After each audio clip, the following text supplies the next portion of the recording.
ต้นดูจากต้นนี่ดูอยู่บ่เข้าต้นบ่ ข้าวต้นสีเดือนได้นี่ดีใจบ่นี่ดีใจเนาะเท่าหลังเก่าด้วยใส่ในหลังเก่า ตู้ไผระวังนะลมมาสิประตูเอ้ยบัดนี้เนาะ เป็นจังได๋น่ะ คนนะ แล้วพอมันเป็นถ่ายบอใช้ไม่ชอน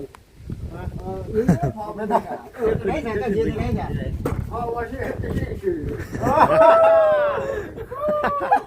เอาได้ดีบ่ พอใช้ว่าให้นั่งชื่อว่ะ นี่เลยบ่ สาธิตมาดู โอ้เลยเป็นบ่เลยคือที่เนาะมาก็ยังบ่เคยจังซี่เลย ไม่เคยด่าพอใช้ว่านั่งชื่อว่ะพอคือว่าผู้ชมเลยขอโทษน้ำเหมือน โอ้ย ผู้เฒ่าเนาะผู้เฒ่าเคยได้ของน้ำ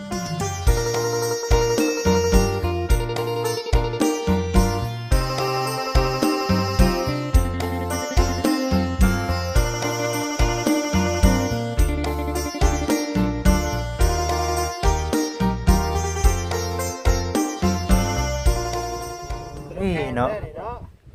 บรรยากาศตอนค่ำเด้อพี่น้อง FC อยู่ที่เฮือนพ่อเฒ่าโจยเนาะข่าวดีอีกแล้วเนาะทางพ่อเฒ่าอาโจยเนาะเด้อหนาวบ่หนาวบ่ฝากไว้ ฝากไว้ โดย โอ้หนาวเนาะ อย่าเสียแล้ว อย่าให้มันเสียเลยเนาะ โดย สบายดีเด้อสบายดี แล้วก็กล้าได้อยู่ ใช่บ่ตา มาตาเมื่อเลยได้มาตาบ่นะแม่เนาะเอามายังอ่ะ บอกยังบอกยังนี่นี่นะ มายัง ว่าหยังบัดนี้เอาลิงกีตาร์นะว่าหยัง บอกได้เหรอ บ่เจ็ดสิล่ะคุณบ่สำคัญนี่เนาะ บอกคิด มันว่าบุญเผยครับบ่เสียนนะเนาะคือน่ะจักแท้ แล้วผมแบบเจ้าบ้านได้หมื่นนะ มาคือเก่า จะมามาจักเทื่อแล้ว เจ้าคอยบุตรเห็นจะซื้อคงมีตาบอดเนาะ บ่ ตาบอดไรตาบอดไร บ่คำมาจักเทื่อบ่คำ ไรชื่อแล้วหักพร้อมชื่อบ่หันตาบอดคือหน้ากัน เห็นหน้าเห็นตาเลยเนาะ ตาอะไรวะ ใช่แต่บ้านมาเบิ่งเสากันบ้านเป็นได้นี่หนาวเนาะ ลมโอกซ้ำนี่เนาะไม่กันบ่มีโดนเลยจากต้นดูจากต้นนี่ดูอยู่บ่เข้าต้นบ่ ข้าวต้นสีเดือนได้นี่ ผู้ชักของผู้ชักดีใจบ่นี่ดีใจเนาะเท่าหลังเก่าด้วยใส่ในหลังเก่า พออยู่ให้คนอยู่ เรื่องนั้นนี่ก็เห็นคักได้เนาะเข้ามามันเห็นให้เนาะ แล้วมีแต่เสาบ่มามื้อนี้เสามีเสากับหยังแน่ปูน เสามีปูน โอ้ การมีหมดแหละครับมันจะสั่งอะไรแล้วแต่เพื่อนพอจะจับจะคิดอะไร เออ เอามื้อนี้เด้อมาโบกข่าวไล่น้องก็ น้องเบย น้องเว้ยมาบ่ได้ทางหมู่บ้านเพิ่นบ่ครับเด้อครับอันนี้ได้จังหวะมาโบกทางก่อนเนาะแต่พอมันก่อนคงว่าสิได้ลูกอยู่บ่ได้ดิ คงไม่ได้เนาะ ผิดหวังเนาะ เขาว่าเป็นต้องสั่งเขา สิว่าได้นี่บ่ซะเนาะประเด็นเบอร์จิตนี่เนาะผิดหวังจังเท่าบ่เนาะ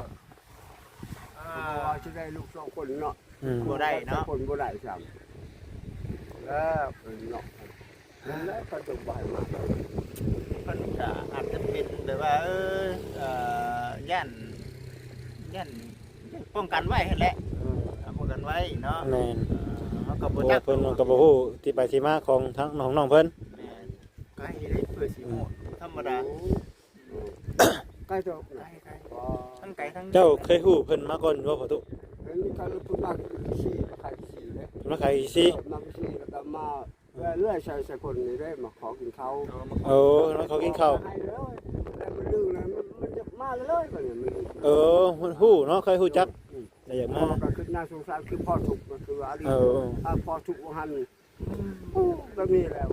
เลยพ่อสงสาร ว่า เรานำกัน อืม ว่าผิดเนาะผิดหวังเนาะเจ๊งบ่สินะ แจ้งอยู่แจ้งอยู่ ว่าสิได้เจ้าพ่อใช่พ่อเจ้ามันมูแล้วสิมาผูกแขนคือว่า ที่ว่าสิได้รูปเลยว่าสิมาผูกแขนได้เนาะ โดย ผูกแขนทำเอาเนาะ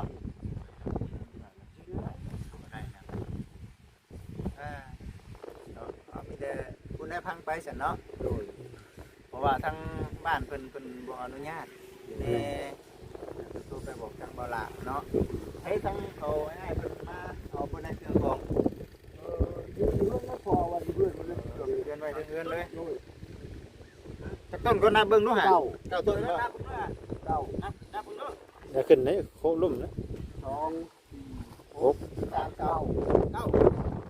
ข้อที่สองบ่ ประมาณ12ถึง20พอ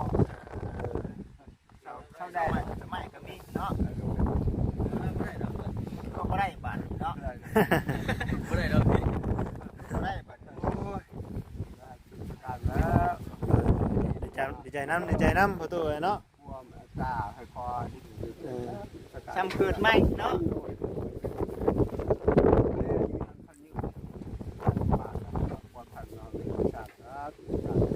จ้าตุเนาะ ซ้ำเกิดใหม่ประชันพี่น้องเอ้ยไปพี่ไปดูสิสิหนาวเนาะ ไปไปแล้ว น้ำได้นี่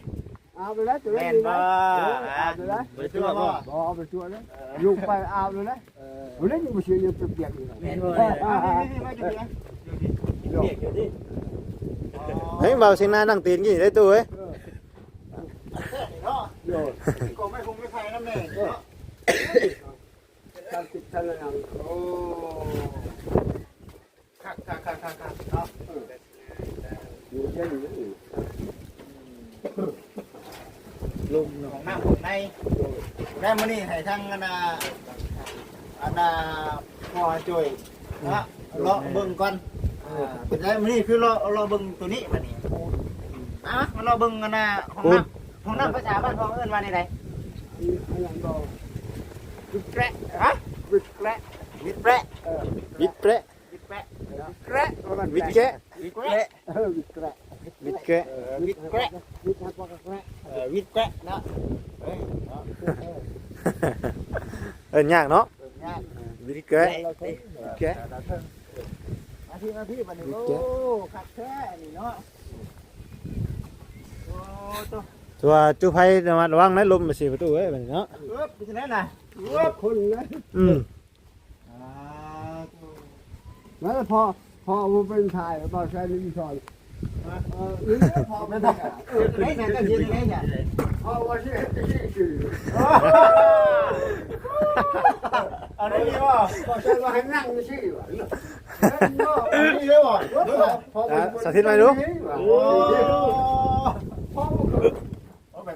เลยเป็นบ่ได้เลยที่เนาะมาก็ยังบ่เคยจังเทื่อเด้ ไม่เคยด่าบอลแซนว่านั่งชื่อวะพอคือว่าผู้ชมเลยเขาโทรนำไป โอ้ย ผู้เฒ่าเนาะผู้เฒ่าเคยได้ห้องน้ำพี่น้องเลย เคยได้ของน้ำ มีแต่ซักมาเท่าเขาป้าเขาลง กักๆบัดนี้เนาะ ป้าเอามาระวังลมตี ลมแห้งแค่นี้เนาะปิดหลังได้เลยอ่านแล้วนะโดโอ้มาขันอีกยังไงนี่ได้ป่ะเก่ง ได้ เนาะ อยู่ได้ยังเจ๋ง มื้อนี้เพิ่นนำพาอย่างนี้มาบอกให้ ปูน เออ ทรายเสาบอกทรายครบเลยไปหา บ่ได้เนาะ ไม่เคยสั่งว่าช่างที่มาแล้วมือเด็ก สร้างขึ้นมาโยบ่มันตั้งบ่ สร้างเพิ่นมาจัดการให้เห็นบ่ โดน3 คน สร้างน่ะ นี่แล้ว สร้าง3 คนบ่สร้าง โดน สร้างในบ้าน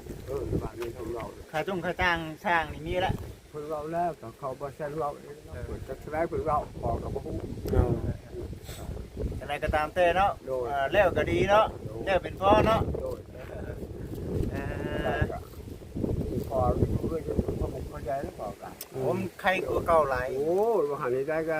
ลบสิกะตัวเล่นจะว่าสิตกแท้ก็บ่ตก ตาก็บ่ค่อยเห็นทุ่งตะกี้เนาะ ตาก็ไม่ถูก ได้ยินแต่เสียงสังกะสีต่ำอยู่ มันจะต่ำถ้าไปขายไปยังกะพอลงป่าได้บ่แซนบ่เก็บเอาล่ะ เออ ไปใช้เก็บเอากินเพียงเด้อ ก็พอแบบขมากได้เลยขมากมันบ่อยู่บ่หันไปจังมันสัญญาณนี่ก็หลังตั้งสัญญาณนะจับว่าโอ้เพิ่นคอยอยู่ เออ เจ้าไปยังเข้าเอิ้นพิษบ่ตะกี้ เขาไปปุ๊บ แล้วก็เอาสังกะสีเป็นสัญลักษณ์เนาะ โดย ตุ่มต่ำเพื่อเพื่อนข่อยและอยู่หันมาได้ แม่น บอกใช้บ่สิไปใช้ไปเรื่องบ่จักเถื่อโอ้บ่จูงมาตายปุ๊บเถื่อนี่ว่า เนาะหักมันนี่คือล้มมันนี่บอก จักเถื่อ มาเมื่อใดล้มมันนั่นพี่น้องเลยเป็นนี่แหละเนาะ ลม คือล้มแท้มาเมื่อนี้เนาะ เพื่อเนาะเอามาบ้านโลเนาะล่มเพื่อ หรือว่าเพื่อนนี่เบ้าอยู่ว่าจังเม็ดคุณจังเม็ด พอบ่ฮู้ บ่จักเนาะ บ่จักใช่ไหมบ่จักพอเอา คือเว่าพี่น้องเนาะ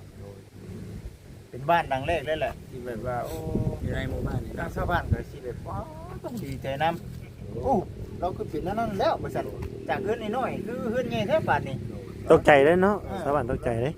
ชาวบ้านก็ตกใจ ถือว่าดีขึ้นหลายเนาะมา พม่าก็ควรพม่าก็ควร ปัจจุบันนี่ก็ถือว่ามี แบบนี้แหละ มีที่ทางเป็นของตัวเองเนาะ ควรบ่นี่เขาบ่ควรก็บ่ควรบ่เงินพอไปเลยว่า บ่มีดอกติ วันนี้ตัวเล็กก็บ่ลงเงินพอกันมองว่า ออกบ่ได้ดอกรถเฮาจัดไปอยู่ มันหนาวเข้าไปนั่งอยู่ในก่อนเพิ่นว่าบ่จิตว่าผู้แรกว่าเดี๋ยวมื้อนี้พากันผู้แรกไปนอนบ้านพักนำหมู่ก่อน แรงเนาะ มาแต่แม่ครับจะกินน้ำพุ่นแหละ เด้อ สินอนอยู่กันตู้บัดคือ ยันพูดกันนะยันพูดกันนะ กันก็กล้องนะ กองเลยบ่ มันขึ้นเลย อ๋อ ให้กูกระสอบเข่าเลย อ๋อน้ำเล่นไปเลยทางจะให้นอนอยู่ป่ะ โอ้ใส่นอนเลยยังไงมึงเลยนอนจะพูดได้คน อุ่นเนาะ แต่มื้ออื่น ผ้าพ่อกันอยู่คันนอนนี่ โอ้ได้ ได้อยู่เนาะ ฝากครับ โอ้ บ่แซนกับ โอ้เนาะ เอาล่ะนะ เอามื้อหน้าประตูเอ้ย เอา ได้ ก่อนสิเว้ารวมผมจำก่อนลูกชื่อว่าจังได แล้วลืมลืมแล้วบ่จิต มาสิจ้าบ่ดีเด้ ลืมแล้วสิกันลืม ลืมแล้ว เงยเช้านี่คือว่าบ่าวกับปูนะโอ้จำได้ซะเนาะ บ่ดีเด้ ช่วยกับพ่อมีเนาะ บ่ดีเด้ โดยบ่เป็นหยัง เว้าคำ พ่อครับ เอ้ย ก็สิชื่อว่าพ่อครับเนาะ เอาใหม่บัดนี้ว่าหยัง ไม่เอา เบาคำ ปูนะ ปูนาแล้วก็เบาตา โมเมนต์ เบายังไง บ่จิต เบาจริงขอโทษ โอ้ยเนาะ เอาเป็นหยังประตูเนาะ เอาว่าหยอกกันไปพี่เราไปวางมามื่นเนาะแล้วมื่นท่านมาถามชื่อโบจ้างหนึ่งสิมากินข้าวน้ำเด้ไม่เด้คำโบชื่อนี่สิกินข้าวน้ำบาทนี่ ชื่อว่าแล้วจุดไว้จุดไว้ มาก็อื่นมาอีกก็ลืมอีก จุดไว้จุดไว้จุดพอ คือว่าดีใจน้ำเด้อพอเด้อทุกอย่างรับใจไปเลยออกมาจากใจมัน ลมแท้ มีแบบไหนย้อนว่าครอบครัวเราลำบากเนาะมันจะให้ครอบครัวคนจะคนลำบากแล้วก็จะเป็นบ้านเมืองมูเมื่อกี้อนาถาดิ โอ้ยพอก็ เพิ่นให้มากกันรักษาไว้เนาะ ค่อยมาใกล้มาใกล้ รักษาไว้ มันเป็นเลือดเป็นชาติเลยนี่มันหกเบิดเถอะ อันนี้แผ่นเบิดบัดนี้เนาะ เบิดไป โอ้สีทางเรากว้างเติบเลยแบบนี้มาวันนี้นะ ว่าเป็นแม่พี่น้องก็บ่มาสู่เขาให้ยังกินได้ใครได้กินกันมันบ่มีพี่น้องทุกแล้วลูก ทุกเพิ่นว่าบ่ดีมีเพิ่นจึงว่าพี่น้องเนาะลุงป้าเพิ่นจึงว่าหลานลูกหลานยังเฮ้ยติ กันครับเจ้าของจะขอน้ำมูนะเนาะ คือว่าอนาคตฉันบอกคือว่าเอาลงมาเป็นลูกอะไรย้อนว่าจะได้เป็นลูกแล้วคิดงาน เพราะว่าคิดว่าตัวเองเคยทุกข์มาก่อนว่าซั่นเนาะ พอทุกมาก่อนทำมันก็เท่าไปหาขอชาติมันก็เป็นลูกกับผ่านพอย ขึ้นไปนี่กับน้องเพิ่นน่ะ โดดเมื่อไหร่จะหันเงินเลยจ้ะพอจะหันเงินเลยว่า ชาวบ้านเพิ่นได้ พอบ้านโทรว่ามาไว้เด้อว่าขอร่วมข่าวอ่ะพอบอกบอกกันไปไม่ได้ที่ว่าพอกับบุ้งนะ แล้วมีข่าวพวกลูกมาว่าบ้านหน้าละ แม่ตัวนี้เฮาสิไปเว้าทางชาวบ้านเพิ่นบ่ได้เด้อพี่น้องเด้อ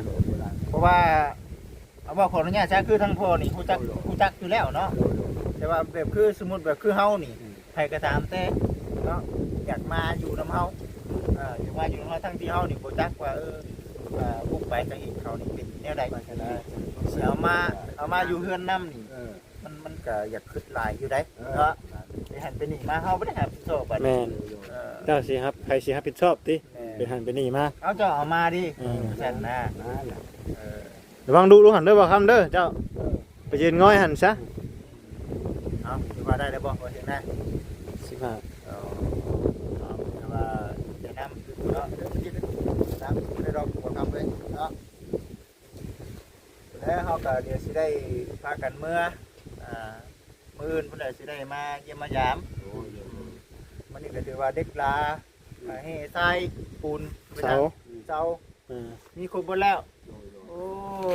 มันก็คักซะแล้ว เนาะ มันเหมือนว่าผิดหวังซ้ำเท่าได้นี่ เพิ่นว่าสบายซ้ำเท่า ดู สาธุเนาะพ่อเนาะ เอาดีได้เนาะ ดีเป็นงานสุสานปอดก็ได้ทำบุญร่ำรวยคุณนอนคุณหัดพันดีหล่นสุข นั่นแหละไปเลยเอามาเดี๋ยวมาเอาเสียงหน้าบัดนี้ก็ได้เดี๋ยวพอเด้อสิได้ขอตัวมือได้ สิได้ไปดีมีแห้งปลอดภัยเด้อปลอดภัยเด้อ มื่น ทุกสิ่งทุกสายให้ดีมีแห้ง ตื่นนอนหนาวแล้ว หนาวแล้ว อยู่ตารางหนาวได้นี่เนาะ เอาโอเคพ่อสบายดีอยู่ดีมีแห้งคุณทั้งน้องเพิ่น ก่อนอื่นกับเบิ้งไปหาน้องเพิ่นก่อน พี่น้องเอ้ย ปูนกาสิง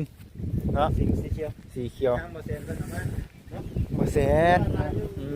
พูนนี่แหละนี่คือจะเป็นเฮือนครัวเพิ่นพี่ได้เบิ่งนี่คือบนสิเบียกเพิ่นมาจูนี่บ่ระวังเด้อลมซับเนาะเฮ้อดังเฮ็ดหยังล่ะ ดังสิปีนไฟ พิงพักกันอยู่นี่ก็ได้เฮาอยู่เด้ เพราะว่าต้นมุกชราก็อยู่ไกล บ่เป็นหยังมันบ่เป็นหยังอยู่เฮาพี่นี่อยู่นี่ได้อยู่เฮาก็บ่แม่นได้อยู่พี่น้องเอ้ยมันบ่ได้ว่านั่นปานใดเพียงแต่ว่าก่อนเฮาสินอนเด้ออันน่ะน้องไสพลก่อนเฮาสินอนเฮาต้องเอาน้ำเนาะเอาน้ำมามอดเดียวกันกับบ่จิตอยู่เฮือนนั่นแหละบ่จิตอยู่เฮือนก็เวลาเฮาพิงก็เฮาก็พิงแต่ว่าเวลาเฮาบ่อยู่เฮาเอาน้ำมามอดไว้อย่าสะระใจคือเว้าเนาะนี่แหละพี่น้องเอ้ยเนาะพิงไฟบ่เด้อพอเด้อพิงไฟเด้อหนาวโอ้แม่นเนาะยังบ่ถึกตาว่าซั่นตุ้มผ้าเอาซั่นเนาะ ตุ้มผ้าห่มเอา ตุ้มผ้าห่มเอานี่เด้ถือว่าโอ้ดีขึ้นหลายเนาะน้องสายผลเนาะดีขึ้นหลายอันนี้เราผู้ใหญ่เพิ่นเฮ็ดให้อันนี้คือเพิ่นให้ปลูกผักปลูกมีได้นี่เนาะสวนผักก็มีแล้วบัดเท่านั้นมีแต่ว่าฮ้อนยามปลูกผักได้อยู่แล้วบ่า ได้อยู่ มีแต่ปลูกนั่นแหละปลูกไว้ฮ้อนยามกินเฮาจังบ่ได้ซื้อ เลยแม่น แนะนำปลูกหมักแตงน้ำเนาะเดียวมื้อหน้าคันว่านั่นเดี๋ยวสิเอาหมักแตงแน่เป็นผักที่ว่าเฮากินกับข้าวได้เห็นแหละหมักแตงหมักเขือ แม่น พักกาดแน่พอได้หนึ่งเนาะ โดย พอได้หนึ่งกินกับโอ้ยคักปัญญังไปซะเด้อเดี๋ยวทั้งไงเมื่อก่อนเด้อโอเคสบายดีอยู่ดีไม่แห้งไปลวกเด้อ เดินทางปลอดภัย โดยเอา FC ทุกท่านเบาจิตเองก็สิได้ขอตัวจบคลิปก่อนอื่นก็ขอบคุณทั้งผู้รักผู้ใหญ่หลายๆเด้อสมช่วยทั้งคณะครอบครัวผู้เฒ่าอาโจยเนาะขอให้อยู่ดีมีแห้งปราศจากโรคภัยไข้เจ็บทุกประการเนาะคิดเงินขอได้เงินไปเด้อเถียงโอ้นั่นบ่เจ้าได้นำหน้าโอเคสัตว์ FC ทุกท่านไปอยู่ดีมีแห้งเดี๋ยวพากันไปพักผ่อนก่อนผู้ใดไปเฮ็ดเวียกอยู่ห้องผู้ใดพี่น้องเอ้ยเนาะสำหรับคืนนี้ขอกล่าวคำว่าสบายดีเด้อพี่น้อง FC เด้อ